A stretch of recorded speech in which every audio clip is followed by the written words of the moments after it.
नाही, इशारा नाही दादा, जे वास्तव घडलंय ते. आणि अनेक गोष्टी आहेत. ते म्हणतायत ना की माझा कुठे संबंध नाही. मी किती केसेस सादर करू बरं? मी रोज एक प्रकरण घेऊन मीडिया समोर येईल. मी रोज एका विक्टीमला पुढे घेऊन येईल. त्यामुळे त्यांच्या जर डोक्यात असेल की बाई आहे आणि आम्ही तिला कसंही करून धमकावू शकतो, तर हे वाईट आहे. कारण ज्यांचं लेकरू गेले, ज्यांचं काळीज करपलंय, ज्यांची कूस रिकामी झाली, तुम्ही त्यांच्या जखमेवर मीठ चोळू नका. किमान तुम्ही सौजन्य म्हणून तरी शांत राहिलं पाहिजे. पण काय करावं आता, आयोगावर महिला काम करते आणि तिच्याकडे ते सौजन्य नसतं, काय करणार?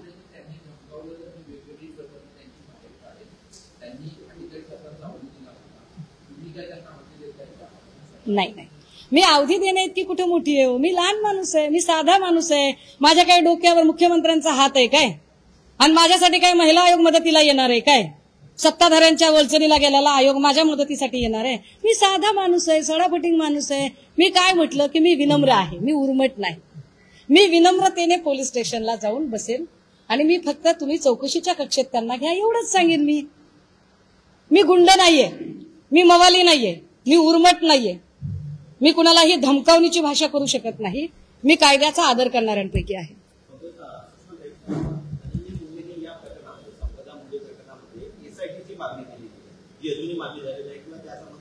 सरकार काही बोलत नाही.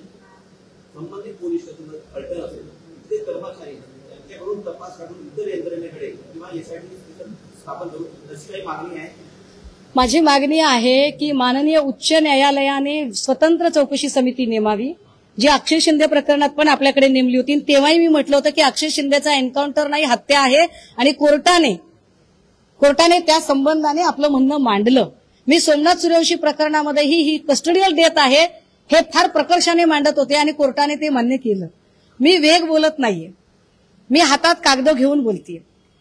आता आमचं काय म्हणणं आहे की एक तर तुम्ही कॅरेक्टर असोसिएशन थांबवा, अन्यथा मग आम्हाला पण वाईस वर्षा वार आम्हाला त्याच्यावर येऊ देऊ नका प्लीज.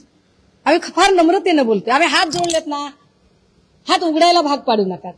पण याच्यामधले सगळे सीडीआर निघाले पाहिजे. महाडिक आणि रणजितसिंह नाईक निंबाळकर या दोघांचे सीडीआर निघाले पाहिजे. महाडिक आणि राहुल धस यांचा सीडीआर निघाला पाहिजे. महाडिक, रणजितसिंह नाईक आणि बदने बनकर यांचे सीडीआर निघाले पाहिजे. दिलीप भोसले, रणजितसिंह नाईक निंबाळकर, बदने यांचे सीडीआर निघाले पाहिजेत. मी ज्या ज्या लोकांची नावं घेते त्यांचे सीडीआर तपासले जावेत. मी असं अजिबात म्हटलं नाही की अमक्याने गुन्हा केलाय. माझ्या शंका आहेत, मला प्रश्न विचारायचा अधिकार आहे, मला न्याय मागायचा अधिकार आहे. माझ्या जिल्ह्याची लेखमाता आहे, फक्त माझ्या जिल्ह्याची म्हणून नाही. राज्यातली कुठली पण लेखमाता असती तर मी इतक्यात तडफेने उभी राहिली असते. पण एखाद्या लेकराला मेल्यानंतर तुम्ही जे छळलंय ते चीड आणणारं आहे, मी तुम्हाला सोडणार नाही. भैया अभी तो मैंने ट्रेलर दिखाया है, पूरा पिक्चर बाकी है.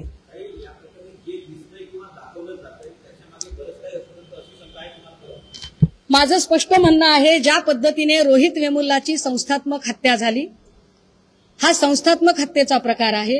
It's a clear cut institutional murder case. आणि ती इन्स्टिट्यूशनल मर्डर केस ट्रीट करण्याच्या ऐवजी तिचं कॅरेक्टर असोसिएशन करणं हे वाईट आहे. आणि मी पुन्हा पुन्हा त्यावरतीच येते की कृपया हे थांबवा. महिला आयोगाला हे शोभत नाही. आयोगाची गरिमा राखा. तटकरे साहेब, ती गरिमा राखणं तुमच्या हातात आहे, एवढंच सांगेन.